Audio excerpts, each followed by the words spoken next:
What's up, guys? It's me, Jesse, and we are back with more Tower of God content. And I know a lot of us are really excited because Webtoons announced on Twitter that Tower of God is going to be returning in the summer. That is glorious news. I know we're all super excited. So, I wanted to give my top predictions for when Tower of God returns, some stuff we can expect to see in the near future. Number one is that Yuhan Sung we'll have another off-screen fight. And this is because Yuhan Sung lends absolutely nothing besides his body to the Nest arc. He is not given any good information to Baam.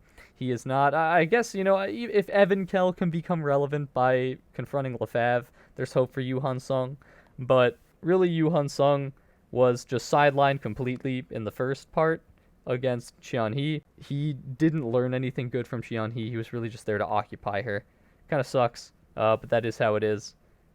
And it's completely fair that Baam just needs a lot of allies and we can't focus on every fight at once. His next fight is more likely than not going to be a rematch against Ha Haracha, who was able to bring out a new side of Han Sung that we really never could have anticipated.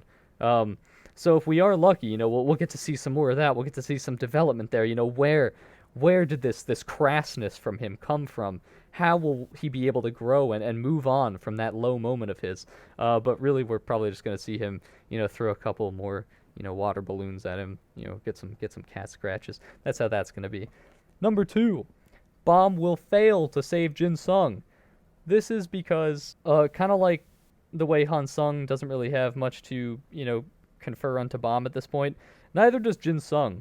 Jinsung has really hammered in Baam needing to be happy and free and away from the politics of FUG. But there's really nothing he can do beyond that besides teaching him moves.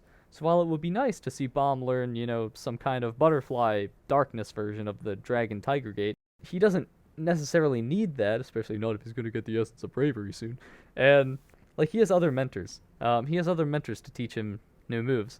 There's not really a lot of room for Baam to grow if he succeeds in saving Jinsung. I think the Nest has actually been going well enough that it's kind of subverting our expectations and leaving us unprepared for a large failure at the end. And the good thing about a failure at the Nest is that if he fails to save Jinsung, it's honestly highly possible that Baam is going to get there.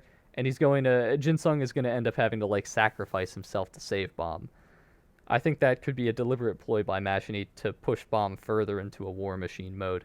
But he'll probably sacrifice himself. Baam will barely escape by the skin of his teeth. And with Jinsung dead, this dissolves most of the reason for Karaka to ally with Baam. Karaka has the potential to become an antagonist again, and I think this leaves a lot of room for him to devise his own plans, start working again on dissolving Baam, especially after seeing that Baam was not capable of pulling off the miracle. It's going to be even harder for Karaka to envision Baam defeating Zahard on his own, on his own merit. He's going to think, all right, Baam can't do this. There's no reason to give him agency anymore. Let's get the melting pot ready, boys. So there's a lot of room for Baam to grow and face more conflict if Jinsung dies. Number 3, Yuri will be our next focus character. This seems supernatural to me. We're dealing with the military in the Nest right now, and everybody asks, when we're going to see Rachel again. Some people ask when we're going to see Wangnan again or Andrasi, but I'm asking when we're going to see Yuri again, because when she left in the last station, she was going off to meet Zahard and get answers from him. She is trying to find out what he has against that irregular boy and why the military needs to confront him.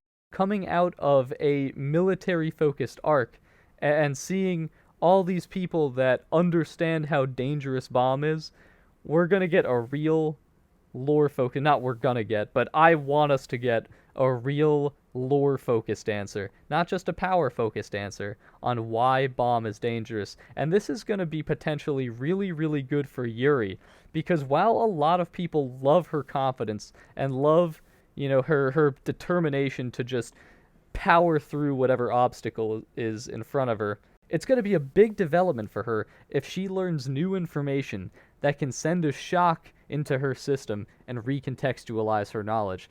It's possible for her to learn something that can change the way she thinks about Baam and the way she thinks about everything she's doing. She's always been a force of justice in the tower and a force that wants to make things fair and give people a chance. But if she learns something big enough, it's possible that she can begin to maybe hold that against herself if she was enabling something so dangerous, or she simply learns that something is too dangerous to go on and she has to stop it and, literally give the tower a chance here in the wake of such potential for destruction. So I think it's a really good idea to transition to Yuri here instead of like Rachel or something. 3 wishes Rachel can wait. I'm sorry, boys. Number 4, Chang is alive. I have no basis for this. I just needed 5 predictions. I only really had 4.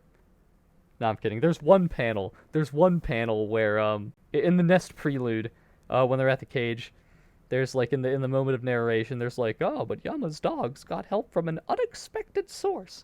And a lot of people think it's Chang. I think it's Chang. If I was really lucky and really hopeful, I think it's like Bwelsar Elliot, but I have absolutely no idea how that would happen. I have no idea what advice he can lend. But it's probably Chang. He's only like half dog people because he was raised by them and is not adopted. Honestly, I have no idea how he can help either. Maybe it's even Louis, but I feel like it's only really a surprise if it's Chang. So, it's Chang. Number 5. Tower of God will not return in summer. Now that's huge. Jesse, that's just headcanon. They said it on Twitter. Webtoon said it on Twitter. Tower of God is coming back in the summer. So, let's actually put this into perspective.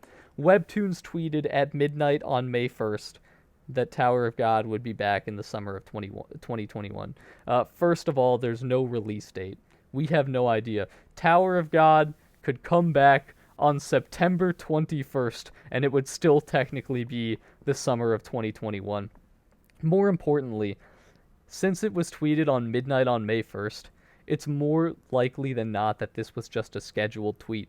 This could have been tweeted. Some of my friends believe this was tweeted as far back as when SIU made his announcement. I think they'd be smart enough to hold out a little bit, make sure SIU doesn't give another announcement extending or reversing the hiatus decision. But they could have tweeted that as far back as December and just schedule it to release in May and the start of spring to hype people up.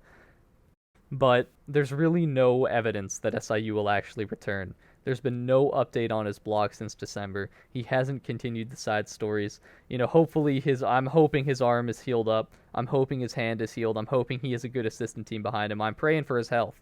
I'm really wishing him the best. But he has not said anything. The Koreans have not said anything. There's no announcement from Naver or anything either. Korean fans are not tweeting anything about this. We really just have to wait and see.